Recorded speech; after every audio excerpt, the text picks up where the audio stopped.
और बुज़दिलाना कार्रवाई की गई दहशतगर्दों की जानिब से, लेकिन बर वक्त नाकाम बना दिया गया, उनका हमला पसपा कर दिया गया। आप क्या कहेंगे? जी बिल्कुल, जिसकी इतनी मजम्मत की शायद मुकाम है, इसलिए कि ये ज़ाहिर है उनके पास फ्रंट पर आकर लड़ने को है कुछ नहीं, और ये हम बड़े अच्छे से बात कर रहे हैं कि ये 32 यही एक ऑप्शन है, एक प्रॉक्सी ऑप्शन वो इस्तेमाल करेगा तालिबान को इस्तेमाल करने के लिए। बहुत अचीवमेंट होती है, ज़ाहिर है वो खुद बॉर्डर पर आकर नहीं लड़ सके, और उसके बावजूद इस तरह के हालात पैदा हो गए कि लेकिन हमारी मुसल्लह फौज और खासतौर पर FC को बहुत क्रेडिट जाता है, पुलिस को बहुत क्रेडिट जाता है जिन्होंने टाइमली इसको नॉकआउट किया, और जाहिर है उनको अपने जो नापाक अज़ाइम है उसको कामयाब नहीं होने दिया। लेकिन ये ऑनगोइंग स्ट्रगल है, जाहिर है तमाम पाकिस्तानियों को अलर्ट रहने की जरूरत है, और हम लोग को कर रहे थे कि इसी तरह के बुज़दिलाना हमले होंगे जब वो आपका मुकाबला नहीं कर सकेंगे, तो उन्होंने एक बैक स्टैब जिसको कहते हैं पीछे से आकर वार करना, लेकिन अल्हम्दुलिल्लाह हम बहुत अच्छे से करते आए हैं इसका मुकाबला, और इस करते आएंगे इंशाल्लाह। बिल्कुल ठीक। और खालिद साहब, जो आपने बताया कि बरवक्त कार्रवाई है, हम देख ही रहे हैं कि काफ़ी बरवक्त कार्रवाई करते हुए इस हमले की शिद्दत को रोका गया है, लेकिन इसके साथ साथ हमले के वक्त के हवाले से आप क्या कहेंगे? जी देखिए, टाइमिंग ऐसे हैं कि ये मंडे मॉर्निंग है, मंडे को आमतौर पर आपको आइडिया है कि स्कूलों का रश ज्यादा होता है, उन्होंने ऐसी जगह चुनी है जिस वक्त उस तरह अलर्टनेस नहीं होती जो दिन के वक्त होती है। शायद उन्होंने मिसरीड किया होगा कि मुसल्लह फौज और खासतौर पर जो रेंजर्स और दूसरे पुलिस है KPK की, वो शायद उस तरह के अलर्टनेस पे ना हो और उनको ज्यादा मौका मिल जाए। इस पर टाइमिंग बहुत इंपॉर्टेंट होती है, इस तरह के जो वाकयात क्या प्लान किए जाते हैं दहशतगर्दी के, ताकि ऐसे टाइम पे किया जाए जिसमें ज्यादा पैनिक फैले। खासतौर पर जैसे मैंने कहा कि ये सुबह सुबह स्कूल का टाइम, और ये सिविलियन पॉपुलेशन, मेरी भी पेशावर पोस्टिंग रही है, मैं इस जगह को जानता हूँ, इंतहाई क्राउडेड जगह है, और ज़ाहिर उनका मकसद यही होगा कि अगर हम बाहर नाकाम हुए तो हम अंदर नाकाम हुए तो हम बाहर कोई ना कोई इतना नुकसान कर गुजरेंगे कि ज़ाहिर एक खौफ व हरास फैलाना मकसद होता है। तो खालिद साहब, अगर ये कामयाब हो जाते तो खुदा न ख्वास्ता कितना ज्यादा नुकसान हो सकता था? जी बहुत ज्यादा जाहिर है, इस वजह से ये कि ये बहुत बड़ा हेडक्वार्टर है, और FC का मतलब ये पूरे एक कंट्रोल करते हैं रीजन को, और एक सिंबल भी होता है, एक प्राइड भी होता है, और जाहिर है दहशतगर्द तो यही साबित करना चाह रहे थे कि हमारी रीच इस हद तक है कि हम यहाँ हैं, और अगर खुदा न खास्ता जैसे वाना में हुआ कोशिश और वो भी नाकाम हुई, और अगर उस तरह की खुदा न कोशिश कामयाब होती है खुदा न खास्ता, तो फिर जाहिर है एक एलिमेंट ऑफ डिस्कम्फर्ट होता है, लोगों में खौफ फैलता है, जाहिर है लोगों का एतमाद कम होता है अपनी मुसल्लह फौज और लॉ एनफोर्समेंट एजेंसी पर। तो ये मल्टी प्रॉन्ग उनका पर्पज होता है कि अगर ये कामयाब हो जाए तब भी वो समझते हैं कि हमने अपना टारगेट अचीव कर लिया, लेकिन अगर वो समझते हैं कि नाकाम क्यों हो जाए तो खौफ और बहुत लोगों को होता है। बिल्कुल ठीक। लेकिन KPK के बहादुर अवाम आज से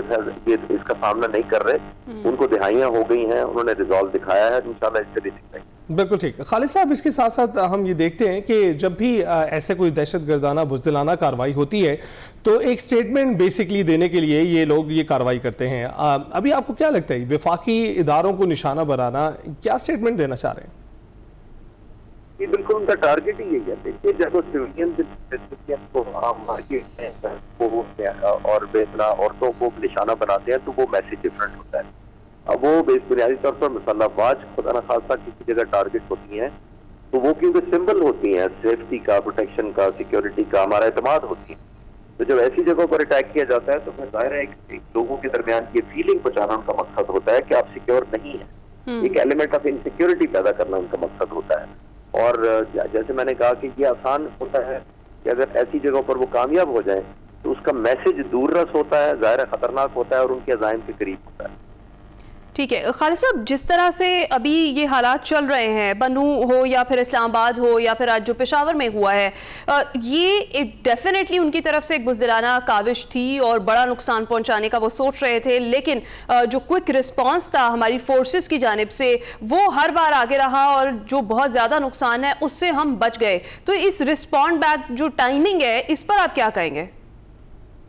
देखिए, बहुत क्रेडिट और ट्रिब्यूट देना चाहूंगा, और अगर कोई जाने गई है जो अभी पता लग रहा है निश्चित रिपोर्ट से शायद कोई शादी हुई है, ज़ाहिर है उनको ट्रिब्यूट, क्योंकि उन्होंने मुल्क की खातिर जान ली है। रिस्पॉन्स बहुत जरूरी होता है, और देखिए जब कोई दहशतगर्द आता है हमला करने के लिए तो उसको बहुत बड़े एडवांटेजेस होते हैं। एडवांटेजेस ये होते हैं, सबसे बड़ा उसका टाइमिंग होते हैं कि उसकी मर्जी का होता है वक्त, किस वक्त सुबह करना है, रात करना है,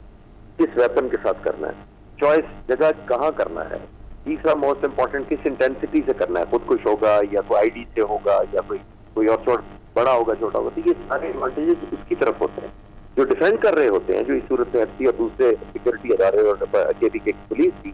उनको वो रिएक्टिव होती है। और जब भी कोई फोर्स या आर्म रिएक्टिव होता है, उसको जाहिर है बहुत सारे चैलेंजेस का सामना करना पड़ता है। उसने हर जगह तैयार रहना होता है कि पता नहीं किस जगह पे हो जाए, किस वेपन से हो जाए, दिन को हो रात को, तो ये बहुत चैलेंजिंग होता है। बिल्कुल ट्रिब्यूट और सल्यूट इन फोर्सेस को जिन्होंने टाइम पे, ऑब्वियसली अलर्टनेस लेवल बहुत ज्यादा ऑलरेडी होगा। ये तो नहीं है हमारी मुसल्लाफात कोई ले रही हो, शायद वो एक्सपेक्ट कर रहे होंगे कि अगर अर्ली इन द मॉर्निंग ये इस तरीके से अटैक किया जाए तो शायद जो एहलकार हैं, हमारी फोर्सेज हैं, वो अलर्ट नहीं होंगी, लेकिन वो धोखे में थे। जी बिल्कुल बिल्कुल, यही मैं कह रहा था कि उन्होंने शायद इसको एक्सप्लॉइट किया है कि ये अलर्टनेस लेवल कम होगा। आपको भी पता है कि जब दिन हो जाता है तो कि रात को ज्यादा टेंशन है, दिन हो गया अब शायद कंफर्टेबल है और आप दिन का आगाज करते हैं, और उसी वजह से मेरा ख्याल उन्होंने ये समझा होगा कि ये टाइमिंग ऐसे है जिसको पेनिट्रेट करने की कामयाबी हासिल करने पेनिट्रेशन हो जाती वो और भी ज्यादा ज़ाहिर खतरनाक। तो खालिद साहब आपसे जानना चाहेंगे कि अब बड़ी गहरी नजर रखते हैं ना सिर्फ मुल्की अमूर पर बल्कि बैनुल-अक़वामी अमूर पर भी, तो इस वक्त जो सूरत हाल है, कितने चैलेंजेस दरपेश है हमारे कानून नाफिज करने वाले इदारों को? देखिए मल्टी डिमेंशनल है, और खास तौर पर हमें जो आप कह रहे हैं अली के, ये देखिए पाकिस्तान की जो मुसल्लाफात और खास तौर पर आपने देखा हमारी परफॉर्मेंस सही में हुई है, और पाक फ़िज़ाइया की खास तौर पर जितनी कदर व मंजिलत में इजाफा हुआ है अल्लाह ताला की मदद से, वो बहुत सारे हमारे दुश्मनों को बहा नहीं रही, और वो समझते हैं कि ये पाकिस्तान जो जिसको हम समझते थे डिफॉल्ट कर गया है, ये तो इररिलेवेंट है, इसका कोई वक़्त नहीं रही दुनिया की रिलेशन के अंदर, वो उनको बहुत बड़ा दर्जा हमारे दुश्मनों को लगा है, और चाहते हैं। और इसीलिए आपने देखा और आपको जब हिंदुस्तान के पास यही चॉइस है कि वो प्रॉक्सी वॉर करे, यानी हिडन छुपा के वॉर करे, पीठ पीछे आप चुरा घोंपे, ताकि वो आप पैसों पे खरीद सकते हैं तालिबान का, क्योंकि उनके लिए तो इंस्टेबिलिटी जो मैं हमेशा कहता हूँ कि उनकी तालिबान के लिए तो जितनी ज्यादा अफगानिस्तान में इंस्टेबिलिटी होगी वो समझते हैं हम ज्यादा स्टेबल है, क्योंकि दुनिया उनको फंड करती है, उनको इंगेज करती है, उनको जैसे मुख्तलिफ प्रोजेक्ट के ऊपर उनको इंसेंटिव देना शुरू कर देती है। तो इन सारों को ज़हन में रख के जब हम देखते हैं तो ये एक्सपेक्टेड तो था कि ये कुछ दिलाना नहीं करेंगे जब कोई ऑप्शन नहीं है, लेकिन जैसे मैंने कहा कि ये हमने क्योंकि रिजॉल्व दिखाना है केपीके के लोगों को, सलाम और ट्रिब्यूट, उनके लॉ एजेंसीज को, मुसल्लाफात को, जो इतने अरसे से आज नहीं तकरीबन 4 दहाइयाँ हो गई है, सोवियत यूनियन ने 79 में कब्जा किया था अफगानिस्तान पर, तो हम केपीके सबसे ज्यादा फ्रंट सूबा था। मेरी पहली पोस्टिंग उस जमाने में पेशावर में ही थी, तो मैं जानता हूँ कि कितनी वक्त ये लोग करते रहे हैं, डिटरमिन्ड एक रेजिस्टेंस क्या लें या उनको नाकाम बनाते रहे हैं, और इंशाल्लाह आइंदा भी बनाएंगे। बिल्कुल इंशाल्लाह। अच्छा खालिद साहब,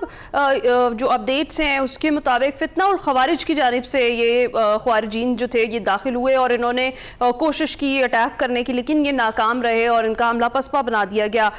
पाकिस्तान हर लिहाज से हर फोरम पर यही बात करता है कि पाकिस्तान जो है वो अमन का दाई है, और हम हमेशा अमन की बात करते हैं, लेकिन ये बात हमारे जो हमसाए हैं वो समझ नहीं पा रहे हैं अभी तक। तो आपका क्या ख्याल है, अब किस तरीके से समझाया जा सकता है? देखिए ना, इसको हमें कंटिन्यूस बिल्ड करना पड़ेगा, इसमें कोई टाइम बार्ड नहीं होती, एक स्ट्रेटजी नहीं होती। दुनिया ने बहुत ज्यादा रेट किया है, हिंदुस्तान ने बहुत अच्छा तक एक रेलेवेंस बनाए रखी दुनिया की नजर में कि मैं रीजनल पुलिसमैन हूँ, मेरे अलावा रीजन नहीं चल सकता, मैं स्टेबलाइजिंग फैक्टर हूँ, मैं एक पुलिसमैन हो सकता हूँ, मैं एक काउंटर बैलेंस दूंगा, खास तौर पर इंडिया को। तो वेस्ट को खास तौर पर ये बात बड़ी अच्छी लगती, चाइना राइजिंग फोर्स था, इंडिया कंट्रोल कर सकता है, उनको जरूरत। खालिद साहब बहुत बहुत शुक्रिया। Air commodore retired Khalid Chishti साहब हमसे बातचीत कर रहे थे, इस पर अपना तबसरा पेश कर रहे थे। पेशावर की सूरत हाल आपसे जरूर शेयर करेंगे, लेकिन इस ब्रेक के बाद।